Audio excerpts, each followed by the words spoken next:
Bonjour les amis, on va parler du livre des rois. C'est le premier livre des rois, il y en a deux. Et ça commence avec la mort de David et ça se terminera avec la fin du royaume de Juda, après la fin du royaume d'Israël. Donc, euh, David est malade. euh, tout son règne, il était dans le livre d'avant, dans Shmuel 2. Il est réchauffé par une belle vierge, Avishag, mais avec qui il ne consomme pas. Et, euh, comme il est malade, l'un de ses fils de Chagit, Adonia, il s'autoproclame roi avec le soutien du commandant en chef Yoav et de Éviatar, le Kohen Gadol. David n'est pas encore mort, hein. Et quand il apprend cette nouvelle, il fait nommer Shlomo et il fait échouer les projets de Adonia. Avant de mourir, David il dit à Shlomo de tuer Yoav, ce commandant en chef qui a fait tellement de crimes contre la volonté du roi quand David régnait. Et aussi de s'occuper de Shimi si jamais il faute. On ne peut pas le tuer comme ça, mais si jamais il faute, Shimi, c'est celui qui envoyait des pierres sur David lorsque David avait son trône qui lui avait été pris par l'un de ses fils. Donc, ensuite, il meurt. David, avant de mourir, il met Shlomo sur le trône et Shlomo, il prend le trône et, donc, à ce moment-là, Adonia, le fils qui a essayé de prendre le trône, il demande la main d'Avishag, cette belle vierge qui chauffait David quand il était malade. Et comme ça, on appelle ça un crime de lèse-majesté, parce que elle était consacrée au roi d'avant, il est condamné à mort. Ça paraît bizarre de trouver cette excuse pour le condamner à mort, mais bon, c'est comme ça. Shlomo le condamne à mort et il décide que Éviatar il va perdre la Keuna parce qu'il a soutenu Adonia. Éviatar, c'était un descendant de Élie, le gros Élie, le prophète, qui était tombé en arrière, qui était le maître de Shmuel.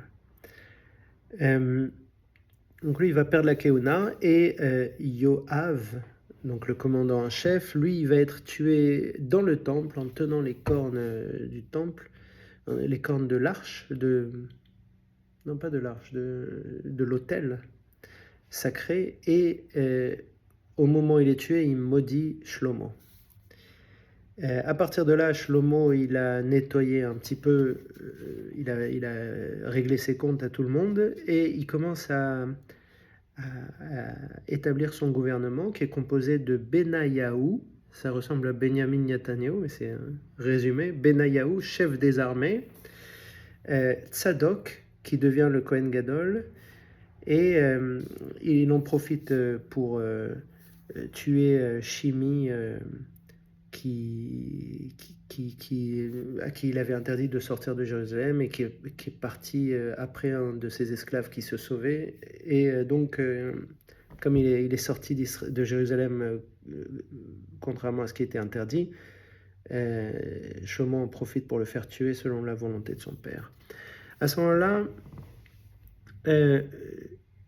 Shlomo, il va épouser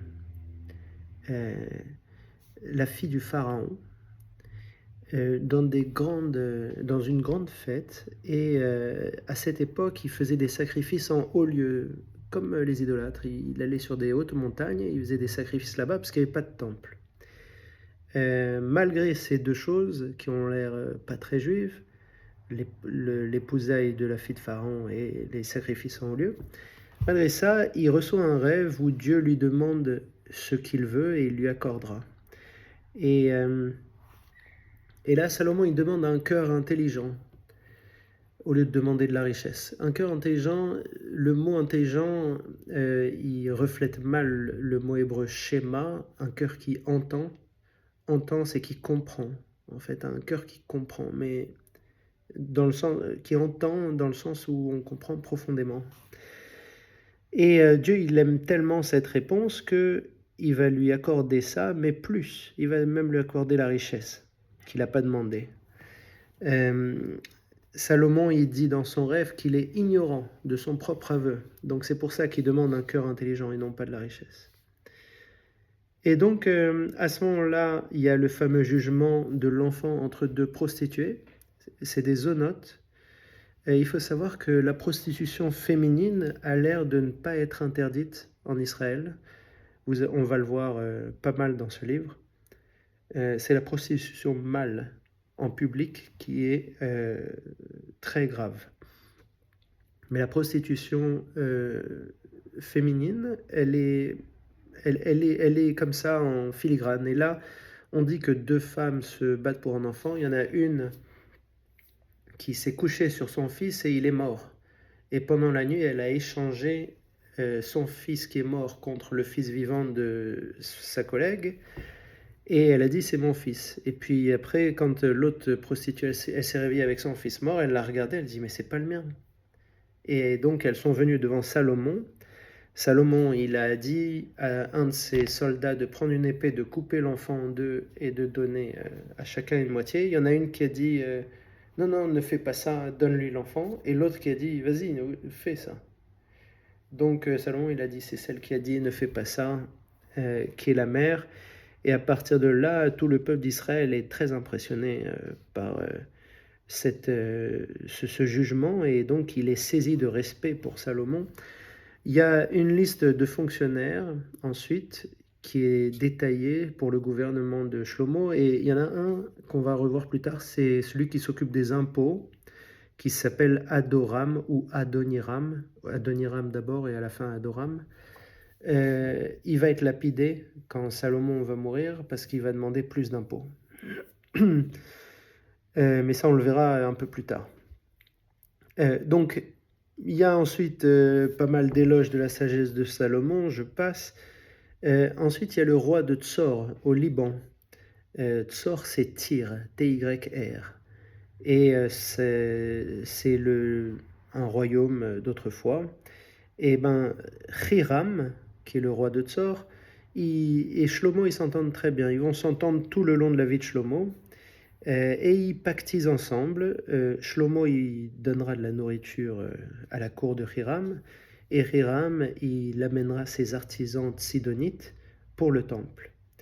Et il y a de nombreuses différences avec les chroniques. Vous savez, les chroniques, c'est ce livre d'Ivrei Yamim qui récapitule un peu toute l'histoire. Mais c'est Ezra qui a écrit les chroniques. Et Ezra, il a un peu, on dirait que parfois il change l'histoire. C'est pas tout à fait la même histoire que ce qu'il y a dans les rois. Mais nous, on a les deux textes, donc on peut comparer. Par exemple, je donne un exemple. Ezra, il est très respectueux de Salomon. Et il donne pas un mot sur la faiblesse de Salomon pour les femmes, par exemple. Donc il est partial. Donc si même Ezra est partial, tout le monde est partial, parce que c'était un grand sage. Donc le temple, il est commencé en Iyar, c'est le deuxième mois de l'année, 480 ans après la sortie d'Égypte. Les pierres sont taillées en carrière, pas d'outils en fer à Jéru. Le truc, c'est que 480 ans, grâce à ces dates, il y a beaucoup d'années qui sont dites dans ce livre pour essayer de dater tous les royaumes. C'est pas très facile à dater exactement parce que parfois on dit 2 ans, mais on ne sait pas vraiment si c'est 2 ans et 4 mois ou 1 an et 8 mois. On commence toujours l'année à partir du sacrement du roi et qui n'est pas forcément au début de l'année. Et du coup, les années qui sont dites, elles sont pas. Mais bon, on peut à peu près, pas à l'année près, mais on peut à peu près faire toute la chronologie, sachant que, surtout après la scission, il y a des liens entre le roi qui est nommé en Israël par rapport à l'année du roi de Yehuda, et vice-versa. Donc 480 ans après l'Exode, on savait que l'Exode c'est en 2448, donc en moins 1313, un truc comme ça.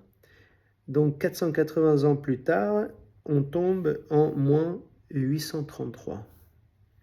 Donc ça, c'est le premier temple qui est commencé en moins 833. Et Abarbanel, il fait remarquer que le deuxième temple, il sera aussi exactement 480 ans après, en moins 353. Donc cette quantité d'années, 480 ans, elle est très euh, importante. Donc j'en étais où? Oui, euh, Rachi, il ramène cette histoire de Shamir que vous connaissez peut-être, c'est un verre qui permettait de couper les pierres, et on en parle dans Gittin 68a. Mais bon, le texte ici, il parle d'outils en fer, mais qui sont en dehors de Jérusalem. Donc on sait qu'il n'y a aucun outil de fer à Jérusalem, mais ça ne veut pas dire que le temple, il est taillé sans outils de fer. En fait, d'après le texte, les outils de fer, ils sont en carrière, hein. Et ensuite, les pierres, elles arrivent déjà taillées à Jérusalem.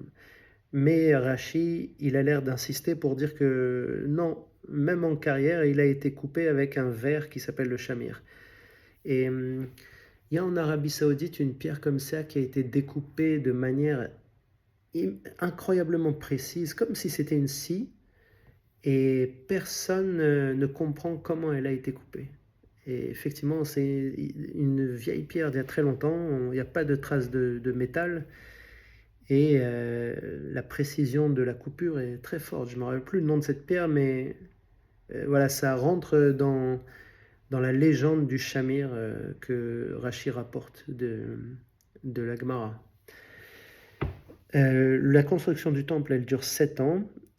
En plus, il rajoute un palais d'été qui dure 13 ans à construire. Ce palais, ce sera là où il va juger et là où il va habiter. Il l'appelle la maison de la forêt du Liban parce qu'elle est faite avec le bois du Liban, donc de son copain le roi de Tzor.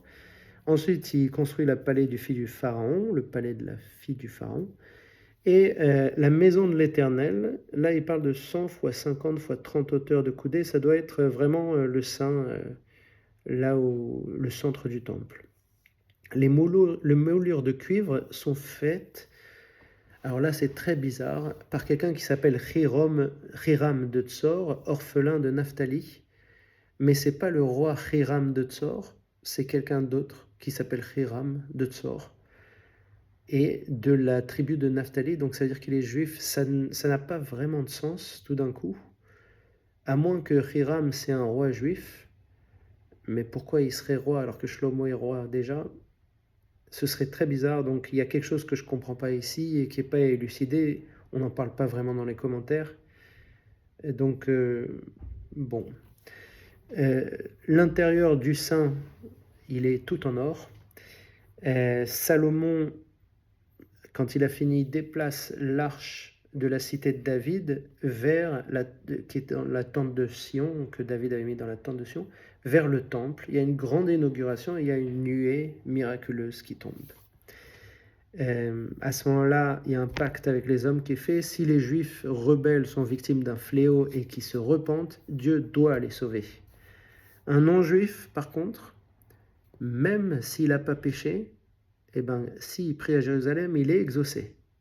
Ça, c'est un secret que j'avais jamais entendu, mais effectivement, il y a marqué qu'un non-juif qui prie à Jérusalem, le Dieu des Juifs, bien sûr, eh ben lui, il va être exaucé. Alors que le juif, il a besoin de ne pas avoir fauté pour être exaucé. S'il a fauté et qu'il prie, il n'est pas exaucé. Le non-juif, non, il n'a pas besoin de se repentir. Il peut avoir fauté et prier et être exaucé. L'autel d'airain de Moshe pour faire les sacrifices, il est trop petit, donc il est remplacé par un autel de pierre plus grand. Il y a 14 jours de fête. Rachi, il remarque par là que donc ils ont mangé pendant Kippour, donc ils ont transgressé Kippour à la construction du temple. Il faut savoir que dans ce passage, il y a, dans la description du temple, ils disent on voit la façon d'avoir moulé jusqu'à ce jour. Donc ça veut dire que ce livre, Roi 1, il a été créé au temps du premier temple. Il a été écrit au temps du premier temple. Et Au verset 8-9, on dit que dans l'arche, il y avait les 2 tables de la loi. Juste les 2 tables de la loi, pas la Torah. Donc c'est intéressant de se rappeler de ces précisions parce que il y a beaucoup de versions différentes. En tout cas, dans le Roi 1, c'est comme ça que c'est écrit. Ensuite, Dieu, il promet. Alors là, on fait presque une répétition de ce qu'on vient de dire. Dieu, il promet la Shekhinah dans le temple si les Juifs sont observants. S'ils ne sont pas observants, ils vont être jetés de la terre sous le rire des nations. Les nations vont se moquer des Juifs. Ils vont être virés d'Israël et les nations vont se moquer d'eux. Alors là, il va se passer trois choses qui, pour moi, me font croire que Shlomo, il était très avare. Alors la première chose, c'est le pharaon. Il prend Gézer aux Cananéens et l'offre en dot à Shlomo. Et Salomon, il est soumet à un tribut. Il soumet les Cananéens à un tribut. Première chose qu'il fait quand il a cette ville, il demande des impôts. Deuxième chose, Salomon, il offre 20 villes à son ami Hiram pour toute l'aide qu'il lui apporte dans le Galil, mais ces villes ne plaisent pas à Hiram. Ça doit être les villes les plus mauvaises. Troisièmement, le mur d'enceinte de Jérusalem, il a des entrées pour laisser passer les pèlerins pour qu'ils prient au temple. Et ben, il va fermer les ouvertures du Milo, du mur de l'enceinte de Jérusalem, et il va faire payer l'entrée à Jérusalem de tous les pèlerins, et l'argent, il va le donner au profit de la fille du pharaon. Ça paraît bizarre de taxer les pèlerins qui viennent, alors que normalement, il doit encourager les gens à venir, parce que c'est quelque chose de positif pour son règne, pour Israël, pour le peuple juif, pour l'amour de Dieu. Et lui, il veut taxer ça. Il veut taxer cette piété que les Juifs ont. Donc ça, c'est les premières choses qui nous font un petit peu douter de Salomon. Vous allez voir que ça va s'empirer. Donc Salomon établit une flotte à Gézer avec Hiram. Gézer, c'est la ville qu'il a récupérée des Cananéens. Il y a la mer là-bas, donc il établit une flotte, il fait un port, quoi. Et ensuite, la reine de Saba, la fameuse reine de Saba, elle va venir, selon Salomon Cahen, qui a écrit ce livre, un livre du 19e siècle. Salomon Cahen, lui, il dit, ou Samuel Cahen d'ailleurs, puisque c'est S. Cahen, il dit que la reine de Saba, c'était une reine qui était entre l'Éthiopie et l'Égypte actuelle, enfin du 19e siècle. Donc, elle pose des énigmes à Salomon et Salomon les résout. Et donc, elle est très impressionnée par lui, elle le couvre de cadeaux. En parallèle, la flotte que Hiram a faite à Gézer, elle apporte du bois précieux, de l'or, de l'argent, du corail. Et là, il y a quelque chose qui m'intéresse s'il y a des chrétiens qui veulent répondre, qui regardent ces vidéos. Il y a marqué que Shlomo, il reçoit 666 kikars d'or par an. Et je sais que le chiffre 666, c'est très important pour les chrétiens, c'est le diable. Shlomo, il reçoit 666 kikars d'or par an. C'est-à-dire qu'il est très riche. Et dans la Torah, on avait vu qu'il y a 3 interdits pour un roi. Il ne faut pas qu'il soit très riche, il ne faut pas qu'il ait trop de chevaux et il ne faut pas qu'il ait trop de femmes. Et ça, c'est le premier interdit que Shlomo va trahir. Quand je dis Shlomo, c'est Salomon, pour ceux qui ne savent pas. Donc, première chose, il est très riche. Deuxième chose, il a un trône qui est unique au monde. Il a 6 rangées de lions. Il a 6 lions de chaque côté de son trône en or. Et il surpasse tous les rois en sagesse et en richesse. Maintenant, il achète 1400 chars et 1200 chevaux. Donc 1400 chars, c'est 600 pièces d'argent par char, et 1200 chevaux, c'est 150 pièces par cheval. Je vous laisse faire le calcul. Là, il a beaucoup de chevaux, donc il viole le deuxième interdit sur les rois d'Israël. Et maintenant, il va violer le troisième interdit. Il a 700 épouses et 300 concubines, 1000 femmes à sa disposition. Même parmi ses femmes, même parmi les peuples interdits aux Juifs. Il y a des peuples interdits aux Juifs, il a pris des femmes de ces peuples.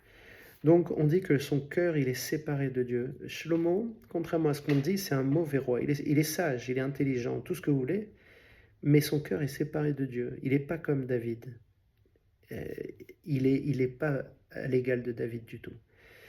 Il suit à la fin de sa vie, il suit des idoles comme Astarté de Tsidon, Milcom, qui au lieu de dire idole, c'est appelé abomination. L'abomination Milcom. Il faudrait que je me renseigne de qu'est-ce que c'est exactement cette idole. C'est l'idole des Ammonites. Kémosh, une idole de Moab, et l'abomination de Moler, qui est aussi ammonite. Donc les Ammonites ont deux abominations. Au lieu d'avoir des idoles, ils ont des abominations, des idoles abominables. Moler, on sait que c'est le sacrifice des enfants. Donc Salomon, il prend des enfants et il les tue pour les donner en sacrifice au diable, pour que le diable soit apaisé. Voilà. Donc voilà, Salomon, il est tombé très bas. Il est puni. Israël sera arraché du royaume d'Israël. Enfin, il y aura la scission Israël-Yehuda dont on va parler. Et il a 3 adversaires dont je vais parler. Mais j'aimerais juste avant dire que pour Salomon, on connaît 3 écrits de Salomon seulement, avec certitude. Il y a des, il y a des théories de l'époque de Rambam qui disent qu'il y avait des livres de Salomon qui ont été pris par Alexandre le Grand, qui ont été donnés à son maître Aristote. Aristote, il a pris les livres, il a signé Aristote, et c'est la philosophie d'Aristote. Donc la philosophie d'Aristote, ce serait la philosophie de Salomon. Mais en tout cas, ça c'est juste une théorie qui n'est pas prouvée encore. Donc on connaît 3 livres de lui. Le premier, ça a été écrit dans sa jeunesse, c'est les Proverbes. Le deuxième, ça a été écrit dans son adolescence, c'est le Cantique des Cantiques. Et le troisième, c'est Megillat Kohelet, ce que les chrétiens appellent l'Ecclésiaste, et qui a donné le mot Église pour les chrétiens. Donc quand on lit Kohelet, il faut avoir dans la tête qu'on lit quelqu'un qui n'a pas le cœur attaché à Dieu, qui est très éloigné de Dieu et qui suit des idoles qui sont parfois abominables et que même avec tout l'effort de compréhension et d'imagination que je peux avoir, je ne peux pas comprendre le culte de Molaire, par exemple. Donc, Hadad, les 3 adversaires, il y en a un, c'est Hadad, le roi d'Édom, qui vit en Égypte et qui est rentré après la mort de David. Donc lui, c'est le premier adversaire de Shlomo. Le deuxième adversaire de Shlomo, c'est Rezon. C'est un chef de bande anti-Israël. Et le troisième, c'est Yarovam, en Éphraïm. C'est un percepteur qui était talentueux et puis finalement qui s'est fâché avec Salomon et ensuite il est parti, s'est enfui en Égypte. Il est soutenu par le prophète Achia de Shilo, dont on va beaucoup parler. Et à l'époque en Égypte, c'est une nouvelle dynastie, c'est Shikshak, c'est son nom. Les historiens ils l'appellent Shekshonk Ier pour être exact. C'est le premier roi de la 22e dynastie. Mais il faut savoir que pour nous, c'est plutôt entre, disons, moins 800 et moins 750, on va dire. Alors que pour les historiens, il est de moins 943 à moins 922. Mais bien sûr, les égyptologues, on en a déjà parlé, ils n'ont pas de chronologie précise. Il n'y a pas un égyptologue qui est d'accord avec la chronologie de l'autre. Donc, eux, c'est encore pire que nous, parce que eux, ils ont le calendrier qui commence à chaque fois qu'il y a un nouveau roi égyptien. Et il peut se passer du temps entre 2 rois. Et on ne connaît pas cette période entre les rois, entre les dynasties. Donc, on peut que imaginer des calendriers, mais à chaque fois, voilà, l'an 1, c'est l'an 1 du roi. Comme les Juifs ici, sauf que ici, vous allez voir, il y a des façons de caler. Par exemple, là, on parlait de 480 ans depuis la sortie d'Égypte, on crée le temple. Mais on va voir après dans la scission, enfin on va pas le voir ici, mais si vous lisez le livre, vous verrez que dans la scission, on voit chaque roi par rapport au roi de l'autre partie du pays. Et ça fait qu'on a un calendrier bien plus calé que les égyptologues sur l'Égypte. Mais en tout cas, bon voilà, il y a une grande différence de 200 ans presque entre l'égyptologie et le... Mais quand même, on peut remarquer à quel point c'est remarquable d'avoir un pharaon que les historiens ont découvert qui a le même nom que le pharaon de la Bible. Donc là, on parle d'une période d'il y a plus de 2700 ans. Donc c'est incroyable d'avoir des choses aussi précises sur cette époque. Donc, après 40 ans de règne, Salomon il est enterré dans la cité de David et son fils Rehavam lui succède. À ce moment-là, Rehavam c'est un fils de Naama, une ammonite. Donc, vous voyez, Ammon, ça a une très grosse importance. Ces ammonites qui sont abominables. Donc Rehavam, il est sacré à 41 ans roi à Sichem, qui est en fait le Naplouse actuel, en Éphraïm, d'où vient Yarovam. Vous vous rappelez, l'un des 3 adversaires, le percepteur qui s'était enfui. Donc Yarovam, il revient d'Égypte, et le peuple à ce moment-là, il demande à alléger les impôts de Salomon. Salomon, il avait des impôts très forts, on l'a vu, et Rehavam, il est nouveau roi, on lui demande d'alléger les impôts. Alors les anciens lui conseillent d'accepter, que ce serait raisonnable, mais ses copains d'enfance lui préfèrent écouter ses copains d'enfance, Rehavam, et il va au contraire alourdir les charges. Il va dire que les charges, elles sont pas assez fortes, on va les alourdir. Et d'ailleurs, il y a même un verset dans Roi 1, 12-15, qui a l'air de dire que même Dieu, il l'a poussé à avoir cette réflexion. Et à ce moment-là, Adoram, vous vous rappelez, le préposé aux impôts, il est lapidé par la foule. Rehavam, il s'enfuit à Jérusalem. À ce moment-là, le prophète Shemaïa, il met en garde Rehavam de ne pas faire la guerre contre Israël. Il ne faut pas qu'il fasse la guerre contre Israël. Et Yarovam, il peut commencer une scission. La scission, la fameuse scission. La scission, la sécession, la déchirure, appelez-la comme vous voulez, mais à partir de là, il y a le royaume d'Israël et le royaume de Juda.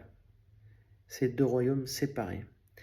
Alors à partir de là, on va parler en permanence des 2 royaumes, mais on va surtout parler du royaume d'Israël parce que c'est celui qui fait le plus de bêtises. C'est les rois qui sont les plus fous. Donc je rappelle quand même que pour comprendre que Juda, le royaume de Juda, c'est là où il y a Jérusalem. C'est toute la partie sud. Et Jérusalem, c'est là où il y a le temple de Salomon. Tandis que Israël, c'est tout le nord, avec des parties qui aujourd'hui n'appartiennent pas à Israël, mais des parties aussi qui appartiennent au Jourdain maintenant. Mais voilà, c'est le nord, ça représente 10 tribus, alors que le sud, ça représente que 2 tribus. Et quand je dis ça, 10 tribus, 2 tribus, c'est pas si simple que ça, parce que bien sûr, il y a une petite partie de la tribu Benjamin qui est entre les 2 royaumes, la tribu Shimon qui est dans la tribu de Juda, et les Lévis qui sont aussi à Jérusalem. Donc en fait, ça fait 3 tribus et demie, vraiment. Mais en général, on dit 2 tribus, je ne sais pas pourquoi. On ne compte pas Lévi en général. Donc à ce moment-là, où on en est, donc Yarovam, il veut détourner le pèlerinage vers Jérusalem que les Israélites font, et donc il va créer un veau d'or, il va en mettre un à Bethel et un à Tel Dan, et comme ça il va détourner le pèlerinage vers Jérusalem vers ces veaux d'or.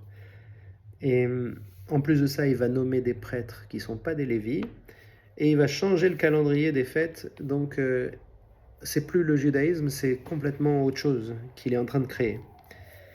Et il y a un prophète qui est Iddo selon Rashi, Un prophète, on ne dit pas son nom dans le livre, à mon avis, parce que il va faire une erreur, ce prophète, et il va mourir. Donc peut-être c'est pour ça qu'on a caché son nom. Donc ce prophète, il vient de Yehuda, donc de Juda. Yehuda, c'est Juda. Il arrive en Israël et il annonce que les prêtres non lévis seront égorgés sur l'autel. Il fait quelques prodiges et après, sur son retour, il est trompé par un faux prophète et du coup, il est tué par un lion lors de son retour à Juda. À ce moment-là, il y a un autre prophète et cette fois-ci, on dit son nom, on se rappelle de lui, c'est Achia de Shilo. Achia de Shilo, il arrive et il prédit que Yarovam, il va mourir, lui et toute sa famille. Et c'est pas lui qui va régner sur Israël. Et bien sûr, c'est pas sur lui que ça va tomber sur son fils. On va le voir un peu plus tard, dans pas longtemps d'ailleurs. Donc Yarovam, il règne 22 ans. Son fils Nadav lui succède pendant 2 ans. Donc chaque fois, vous allez voir, chaque fois qu'il y a un fils qui doit vraiment morfler pour la faute de son père, et pour sa faute à lui, eh ben, il va succéder 2 ans. C'est toujours 2 ans, je ne sais pas pourquoi. Mais au bout de 2 ans, il est tué par Bacha. Bacha et toute sa famille. Bacha, il tue toute la maison d'Yarovam, finalement, comme l'a prédit Achia. Maintenant, on passe en Juda. En Juda, Rechavam, celui qui était fou des impôts, il a régné 17 ans. Et pendant ces 17 ans, Yehuda, ils ont fait de l'idolâtrie et de la prostitution mâle. Ça s'appelle Kadesh. Kadesh, c'est la prostitution mâle. Il faut, pour être totalement honnête, eux, ils disent prostitution. Quand on traduit, on regarde les traductions, il y a marqué prostitution. Mais c'est pas la même chose de dire Kadesh, Katsha, Zona. Donc, pour moi, Kadesh, c'est la prostitution mâle. J'ai demandé confirmation autour de moi, on m'a dit que oui, effectivement. Donc, je suis intéressé s'il y a quelqu'un qui a quelque chose à me dire. À ce moment-là, Rechavam, donc, c'est pas un bon roi. On a vu que déjà sa mère, c'est une ammonite. Il a fait de l'idolâtrie, de la prostitution mâle. Il doit avoir une punition. Donc, quelle est la punition?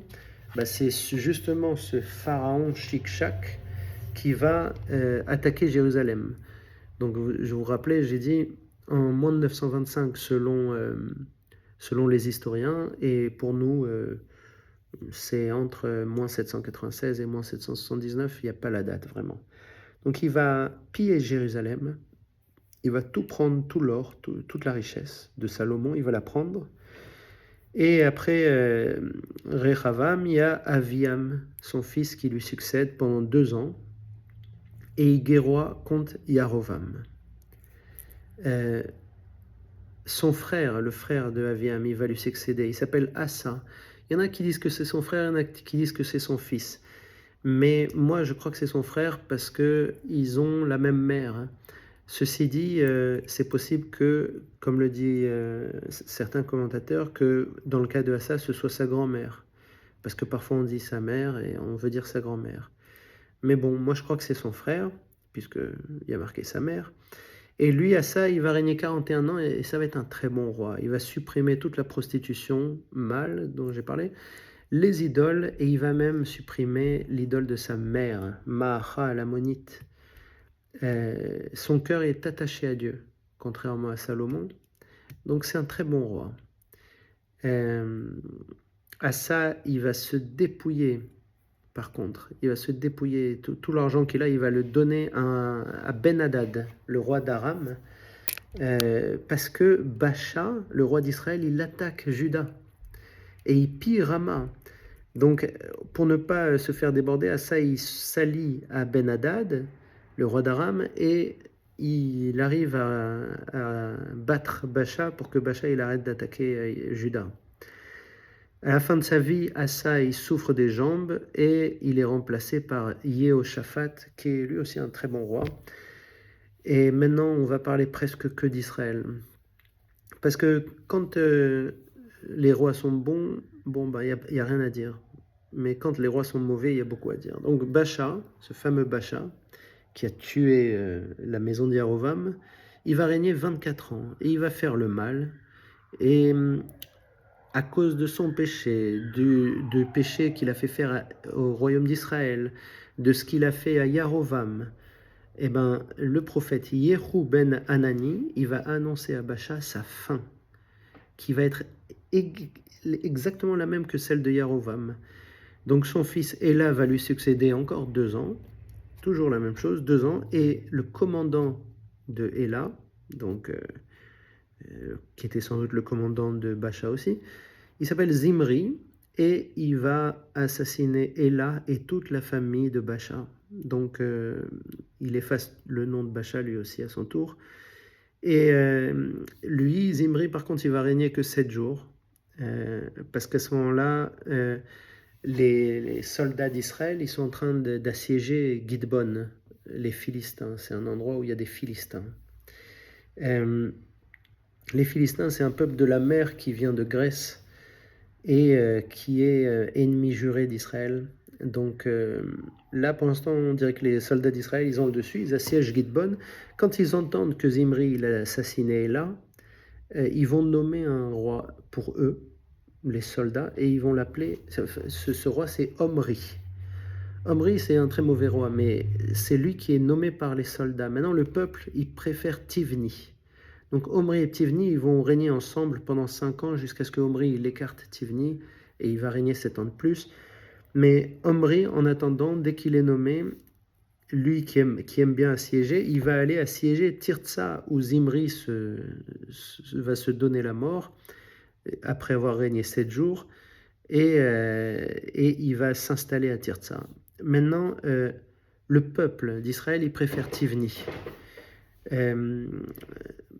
Donc, bon, Omri, il va bâtir Shomron.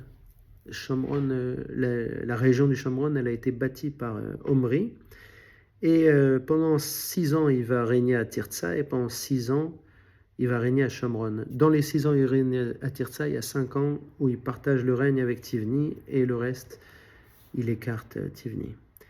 Donc, il faut savoir que Omri, ça va être le pire roi jusque-là, je ne vais pas aller dans les détails, mais son fils va le surpasser en maléfice, en méchanceté, en horreur même. Il va régner 22 ans, Ahab, son fils. Ahab, tiens c'est marrant, ça ressemble à Arabe. Ahab, le fils d'Omri, il va régner 22 ans et il va se marier à Isével de Tsidon. Tsidon, c'est au Liban. Il faut savoir que Isével, ça ressemble à Isabelle aussi. Et Zével, ça veut dire la poubelle. C'est juste comme ça. Mais voilà, il y a Isével, c'est vraiment le nom qu'il ne faut pas donner à une fille parce que cette femme, je crois que c'est la pire de tous les rois 1, roi 2, c'est la pire, vous allez voir. Donc, Isével de Tsidon, c'est une Tsidonite, donc sans doute une non-juive. Il se prosterne devant Baal, ce Ahab. Selon la prophétie de Josué, il va se passer quelque chose. En Josué 6,26, on avait vu que celui qui bâtissait Jéricho, il allait avoir ses fils qui mouraient. Il y a un type qui s'appelle Hiel qui va rebâtir Jéricho et qui va perdre ses 2 fils. Et du coup, Abarbanel, le commentateur extraordinaire d'Espagne, il va dire... Ahab, à ce moment-là, il va affirmer que Josué, il est supérieur à Moïse. Parce que, voilà, la prophétie de Josué sur Jéricho, elle s'est réalisée, alors que la prophétie de Moïse, elle ne s'est pas réalisée. Quelle prophétie de Moïse il parle? Il parle de la prophétie du Deutéronome 11, 16, 17, où Moïse, il dit que les cieux seront fermés si on fait des idoles. Or, on a vu que Yehuda, au temps de Rechavam, et Israël... en tout temps, ils font des idoles et il continue à pleuvoir. Alors, ni une ni deux, Eliyahu Hanavi, le fameux Eliyahu Hanavi, le prophète dont on appelle le nom tous les Shabbats, en disant Eliyahu Hanavi, eh ben, il va arriver, il va dire que tu vas voir maintenant, les cieux, ils vont plus faire de pluie. ça va être la sécheresse dans tout le pays. Et une fois qu'il a dit ça, il se sauve et il va se cacher dans le Yarden, au Yarden, quelque part. Et quand le fleuve tarit, il va vivre chez une veuve de Tsarfat. C'est intéressant, Tsarfat. Tsarfat, c'est le nom qu'on a donné à la France. Mais là, c'est évidemment pas en France, ça doit être en Israël quelque part. Donc Tsarfat, une veuve de Tsarfat, qui va avoir une cruche de farine et d'huile. Et il lui dit, si tu me donnes un gâteau avec ta farine et ton huile, à moi d'abord et ensuite à toi, tes cruches, elles vont délivrer de la farine et de l'huile sans s'arrêter, jusqu'à ce que les pluies retombent. Alors elle a été d'accord avec ça, elle lui a donné en premier, puis miraculeusement, les cruches de farine et d'huile, elles ne se vident pas. Pendant son séjour, le fils de la veuve meurt, mais Eliaou le ressuscite. C'est le seul cas de résurrection, je pense, de toute l'histoire de la Torah, si je réfléchis bien. En tout cas, jusque-là, c'est la première fois qu'on ressuscite quelqu'un. Et donc, Eliaou Hanavi, il est connu, on l'appelle celui qui ressuscite les morts. C'est peut-être pour ça qu'on fait Eliaou Hanavi, Eliaou Hanavi. Ensuite, Achab a 2 conseillers, ce roi terrible. Le premier, c'est Obadiah. Obadiah, il est craint Dieu, il est très bien, il a même sauvé 100 prophètes. Pourquoi il les a sauvés? Parce que son deuxième conseiller, Achab, c'est sa femme Isével, qui extermine les prophètes. Elle cherche à tuer tous les prophètes de Dieu, je ne sais pas pourquoi. Elle est fanatique de Baal et de ses idoles. Et donc, Eliaou Hanavi, c'est l'homme le plus recherché du royaume. Il finit par se montrer à Achab et il va défier les prêtres idolâtres de Baal et les Ashéras de Isével. Et il va leur dire, voilà, préparez votre sacrifice, moi je prépare le mien. Vous allez appeler vos dieux pour qu'ils puissent brûler le sacrifice, moi je vais appeler le mien. Et on va voir qui c'est dont on écoute la prière. Alors il commence avec tous les prêtres, il commence un par un à essayer d'attiser le feu. Ils appellent leur dieu, ils se mettent du sang, ils se tapent eux-mêmes et ils sont pleins de sang. Et c'est vraiment bizarre comme culte, mais bon, ils n'arrivent pas à attiser le feu. Tandis que le feu de Eliaou, l'autel d'Eliaou, il dit mettez de l'eau, mettez beaucoup d'eau dessus, il met beaucoup d'eau. Et ensuite, quand il demande à Dieu d'attiser l'autel, eh ben, le feu arrive et tout le monde se prosterne et dit 2 fois Oua Elohim, il est le Dieu. Les prêtres sont égorgés et donc le peuple d'Israël a l'air de faire Teshoua, là. Il a l'air de changer de direction. Isével, elle entend parler que tous ses prêtres ont été égorgés. Elle veut absolument tuer Eliaou, mais lui, il se sauve. Et il doit oindre 3 personnes. Et là, c'est très étonnant. Il va oindre Hazaël à Damas. Ça va être le nouveau roi d'Aram. Il va être oint par un prophète juif, alors que lui, c'est un roi non juif. Bizarre. Ensuite, il va oindre Yehou, le futur roi d'Israël, qu'on verra dans Roi 2. Et il va oindre Elisha, dont on va aussi parler dans Roi 2. Elisha, c'est le prophète qui va lui succéder. Et ensuite, on va voir qu'il rencontre Elisha. C'est un riche agriculteur. Et il va suivre Eliaou Hanavi. Ensuite, Ben-Hadad, le fameux roi d'Aram, qui va se faire remplacer, on va le voir par Hazaël, puisqu'il vient d'être oint. Ben-Hadad, il va revenir pour piller l'or, les femmes et les enfants d'Israël. Alors, Achab, au début, il accepte de donner, mais après, quand Ben-Hadad il dit « Je veux aussi venir regarder dans ton palais pour voir si tu caches quelque chose », Achab il dit « Non, non, on va pas aller jusque-là ». Et il y a un prophète qui, selon Rachi, est Michayahu, mais c'est pas logique. Vous allez voir plus tard pourquoi. Un prophète qui lui prédit la défaite de Ben-Hadad. Donc il lui annonce qu'il va gagner contre Ben-Hadad. Donc Achab, il va attaquer Ben-Hadad, il va gagner dans la montagne. Ben-Hadad, il va dire Ah, en fait, les Juifs, c'est un peuple des montagnes. Ils ont reçu la Torah au Sinaï, donc c'est un peuple des montagnes. Il faut les attaquer dans la plaine, et dans la plaine, on va les battre. Et encore une fois, dans la plaine, ils se font battre. Maintenant, ces deux victoires sont complètement miraculeuses parce que Ben Hadad, ils sont extrêmement nombreux. C'est genre 1000, 10 000, 100 000 fois plus que les Juifs. Et ils perdent. Donc, c'est deux victoires miraculeuses. Et donc, à ce moment-là, Ben Hadad, il est défait et il est sur le point d'être pris entre les mains de Achab, mais Achab le laisse partir. Il a pitié de Ben Hadad. Et ça, c'est impardonnable. Il y a un prophète, qui est sans doute Michayahu cette fois-ci, qui annonce que Israël va être puni et que Achab va mourir parce qu'il a laissé Ben Hadad en vie. Maintenant, un peu plus tard, on va voir que peut-être cette prophétie ne va pas se réaliser, que Achab il va mourir pour une autre raison. Mais en tout cas, voilà, c'est ça qu'il dit.